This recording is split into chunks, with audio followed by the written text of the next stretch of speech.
Pessoal, sejam todos bem-vindos a mais um podcast sobre educação aqui do nosso grupo Escola do Futuro e Faculdade do Futuro. Hoje a gente tem um convidado da casa, o professor Breno Oliveira, que também é coordenador do curso de Pedagogia.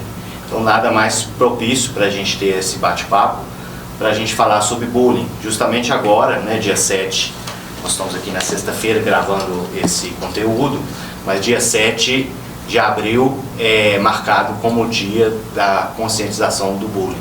É claro que essa conscientização não é para acontecer somente no dia 7, mas é o dia em que a gente marca para poder lembrar e mostrar que isso é coisa séria, que é um assunto complexo e a gente precisa debater e discutir isso com a sociedade. É a nossa proposta aqui. Então, você ficou sabendo dessa série na Netflix, da adolescência, a repercussão que teve? Fiquei, e primeiramente eu queria agradecer a oportunidade aí, né, de poder trazer a voz da pedagogia a respeito desse tema que é tão importante. Essa série ela deu o que falar, né, Guilherme, sim, porque ela traz alguns códigos. Você como um profissional das letras, né, o código que às vezes nós, que somos mais velhos um pouco, não transitamos. Até mesmo códigos simbólicos, né, os ícones, os emojis, a percepção, a interpretação. Então esse ponto que você tocou é um ponto assim, vital, porque essa série, para mim, que eu mais consegui depreender ali daquele monte de termos e mesmo de uma outra mecânica, né? Se você parar para pensar no ponto de vista de uma comunicação, que ela não é só o emissor, receptor, mas ela é complexa, você fica até assim, eu preciso me atualizar. Eu acho que ela tira todo mundo do lugar, uma série de fatores, porque como educadores a gente precisa saber o que o nosso aluno está. Acho que esse é o efeito que ela tem causado. Muita gente está assistindo e ficando chocada e assim, tá batendo recordes de audiência, porque independente se é pai, se é professor, igual eu como diretor de escola, mas também sou pai, sou professor, a gente pensa, porque a série ela traz uma série de questões importantes e muito bem trabalhada, né? Não vamos entrar aqui no mérito da questão cinematográfica, de abordagem, plano de sequência, um monte de coisas legais que tem, mas o tema foi muito bem trabalhado. E se você que nos escuta pesquisar, o ator principal que também contribuiu na direção do filme, da série, né? São 4 capítulos, ele começou a ficar impressionado com o que estava acontecendo crimes na Inglaterra, de meninos estarem assassinando meninas. E ele começou a pesquisar isso e além, o que aparentemente parecia meros casos de feminicídio, na verdade eram fenômenos mais complexos, né? Não que o feminicídio não seja complexo, mas eu quero dizer assim, eram fenômenos que envolviam mais coisas do que simplesmente o caso de ser... É mais qualificado esse feminicídio, né? Agravantes. E aí a gente foca, e o que chama atenção, e eu quero falar isso com o público logo de cara aqui para a gente debater, sim, o que os pais hoje podem fazer para que os filhos deles corram menos riscos.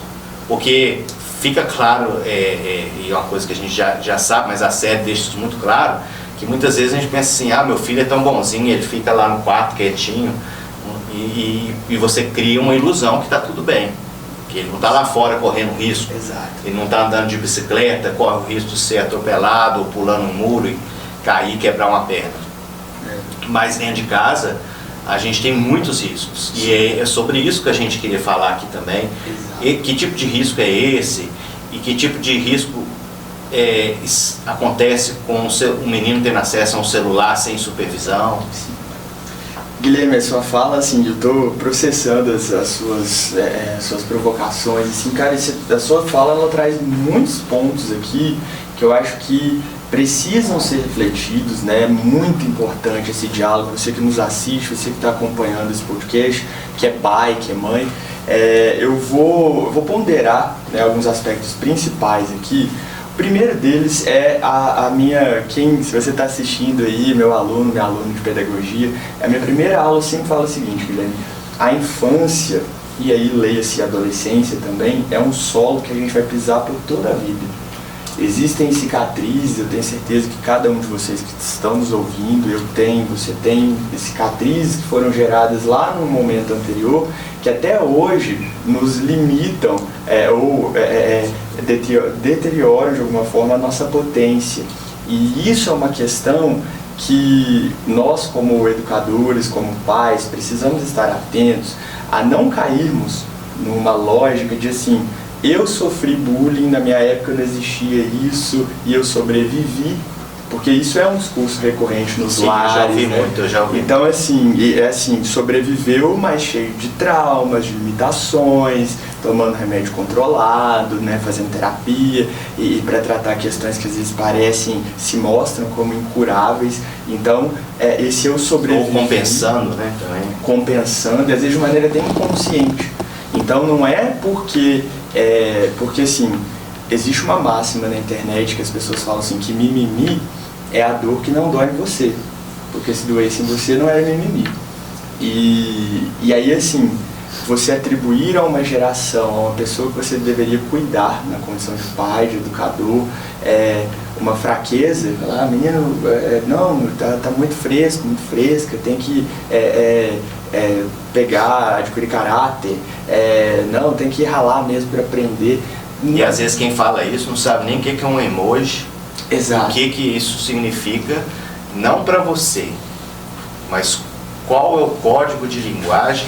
Exato. Que os jovens utilizam. Para os jovens é muito importante a gente lembrar disso. Sim. Um emoji, ele é uma comunicação completa, cheia de significado, com vários impactos, né? O filme deixa claro que uma das coisas que, se você pegasse a frase da menina, a violência, a agressão estava ali no emoji. Sim. A humilhação, né? Exato. E aí, assim, já subjacente, porque a gente não tem a habilidade de decodificar. Para um leitor comum, exato, isso poderia passar batido. Sim. Eu vi lá um post que tinha um comentário. Nem me atentei que o emoji carregava um significado totalmente diverso do texto escrito. Exato, isso vai para várias searas, né, Guilherme? Eu queria pedir, né, licença para poder inserir um outro ponto aqui que é muito importante também, das dimensões do bullying. Porque às vezes o pai e a mãe falam assim: eu vou tirar meu filho desse clube, vou tirar desse espaço aqui, mas uma coisa que eu, como educador, como pedagogo, pós-graduado, né, na área da educação, eu faço esse clamor a vocês que são responsáveis por crianças e adolescentes. Nós temos, na lógica da modernidade, Guilherme, tenho certeza que todo mundo que está assistindo a gente aí está assistindo ou nos ouvindo e mexendo no celular, ou nos ouvindo e fazendo algum serviço em casa. Então, antigamente você tinha 8 horas para trabalhar, 8 horas para dormir, que é o que a OMS de modo geral recomenda, e 8 horas para os trajetos, jantar, fazer uma atividade esportiva. Você tinha as dimensões da vida bem demarcadas. Então hoje, com esses tempos e espaços, às vezes a angústia, falando aí da etimologia da palavra angústia, né, angustias, aperto, ela não vai se limitar àquele ambiente. Então antigamente, né, na nossa geração, a gente ia sofrer bullying na escola, o cara tava, sei lá, batendo, implicando com a gente, você ia para casa, seu quarto era o seu refúgio. Hoje, o cyberbullying, ele coloca a pessoa numa atmosfera psicológica que parece que aquele horror não vai ter. Às vezes o ataque ele vai acontecer justamente quando o menino está no quarto, não na escola, não no clube, não onde quer que seja. E a gente precisa pensar isso, lugar não necessariamente condiz a uma territorialidade hoje em dia. O lugar é onde a mente está. Outra coisa também que eu acho muito importante é sobre pais, né? Hoje, com essa dinâmica, de você estar ali almoçando, mas você vê o celular e tal, às vezes isso tira de você a oportunidade de ter uma conexão com o seu filho. Sim. De conversar com o seu filho. Igual num vídeo que eu gravei, eu falei sobre isso. Muitas vezes nós temos que criar um ambiente de segurança, porque com perguntas diretas, chegar para você, ô meu filho, como foi a escola hoje? Foi boa? Ah, foi boa, pai. Vai ficar só nisso. Exato. E isso não é o suficiente. Deixar bem claro isso. Esse raso, ele é só uma camada superficial que pode estar encobrindo muita coisa. E se você quer realmente participar da vida do seu filho, e todos deveríamos, né, buscar isso, por mais difícil que seja, por mais que conciliar demandas, mas essa é uma demanda crucial, né? Você que é pai, eu sou pai também, e a gente tem que colocar isso como prioridade. E muitas vezes conversando com os nossos filhos de uma forma que vai construindo um canal de confiança, em que ele se sinta seguro para falar, você vai começar a ter pistas.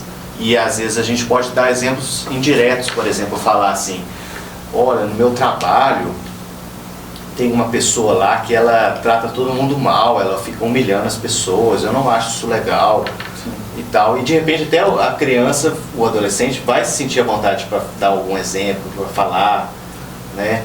Ele vai querer contribuir ali de uma maneira dialógica para o diálogo, né? Assim, e não somente de uma maneira passiva. E fala assim, eu já vi isso também, na minha sala aconteceu uma coisa. Um amigo meu, aí é sempre um amigo meu, né? Tem uma menina na minha sala, quantas vezes a menina na minha sala, ela não está projetando uma situação que às vezes é vergonhosa para ela, ou que ela está até mesmo testando os pais, né? Tipo assim, vou falar isso aqui, qual vai ser a reação? Porque um ponto interessante, né? Eu falo que para você criar filho, para você ser um líder, um educador, você tem que ser apaixonado por gente. E gente é complexo, muito complexo. Não está escrito na testa qual que é o problema que ela está passando. Exato. Né? E assim, na fase ali da adolescência, né? Depois que as crianças se tornam pré-adolescentes e adolescentes, existe uma questão, Guilherme, e a gente pode pegar aí Elis Regina, né? Já não somos os mesmos, vivemos como os nossos pais. Depois, Renato Russo, né? Tipo, você diz que seus pais não te entendem, mas vocês não entendem os seus pais, e por aí vai. Então essa relação parental, ela é histórica. E o que acontece ali, que é parte do desenvolvimento humano? Aquele indivíduo que está, aquele cérebro em formação, cujo córtex pré-frontal nem está consolidado ainda, ele está buscando figuras de identidade. Então, é muito comum que nessa fase, os adolescentes, eles formem grupos e eles vão desenvolver tipologias, os rótulos. Então tem os nerds, aí tem os atletas, os malhados, os intelectuais. Os que têm sucesso com as meninas, como é o caso os bonitos. Como é o caso da série da adolescência. Os incels, né? E aí surge até esse termo incel, né? Que seria celibatário involuntário, né? Diferente de um celibatário, um padre, uma freira, um monge budista, que faz isso com propósito, ele faz isso porque por ele ser, aí vamos falar, esquisito, tímido, e aí as pessoas começam a fazer, fulano nunca beijou na boca, fulano nunca vai ter uma namorada, e pode parecer coisa boba, mas para uma certa pessoa, aquilo pode ser dramático. E você sabe qual é um grupo que essa semana passada a gente fez também um trabalho sobre a conscientização do autismo. Sim. E no autismo, nível 1, nível 2 e 3, talvez isso não vai, porque aí já como são comprometimentos maiores, é no leve que isso vai pegar mais pesado, porque aquele autista leve, ele vai ter muitas dificuldades de socialização e tal. Sim. Então essa questão de chegar numa menina, de poder falar, isso é muito difícil. Exato. E você pode ver que, pelas estatísticas, 3% da população é autista. Porém, entre os casos de abuso, essa questão de incel, 25% das vítimas são autistas de nível 1. Tem gente discutindo, levantando esse dado, não é um dado preciso, mas o que a gente pode amparar aqui é que muitas dessas crianças tímidas podem ser também autistas ou muito introspectivas, muito fechadas, E tem essa questão, sim. E aí o que a gente tem que falar? Não só do ponto de vista de quem tem a criança, um menino assim, mas do ponto de vista também, se você é pai de uma menina e sua menina é considerada popular, ela também tem um papel-chave nisso aí. Dela não ser cruel, porque ela pode não querer ficar com o menino, direito dela, corretíssimo, mas não há necessidade de humilhar, não há necessidade de contar para todo mundo e tornar aquilo uma questão vexatória. Sim, e eu ia adicionar um ponto, Guilherme, né? Nós estamos falando aí sobre a complexidade dessas relações e na adolescência isso pode destruir uma autoestima, uma dignidade por todo o resto da vida. Um outro ponto deriva também de uma hipersexualização cada vez mais precoce associada à imagem. Associada a sucesso. A menina passando batom cada vez mais cedo, dançando, as roupas, né, um estilo fancy ali que não é condizente com a fase do desenvolvimento infantil, porque isso atrai um poder. E você cria um ethos que o vilão, o cara que transgride, né, que é o popular.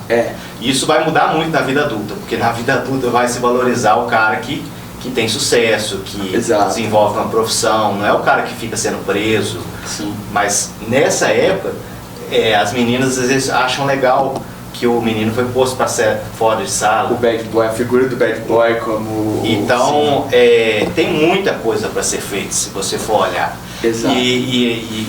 Né, até como a pessoa, se você é pai de menina, conscientizar o que é uma pessoa legal. Legal é essa pessoa, porque eu já vi isso acontecer demais também.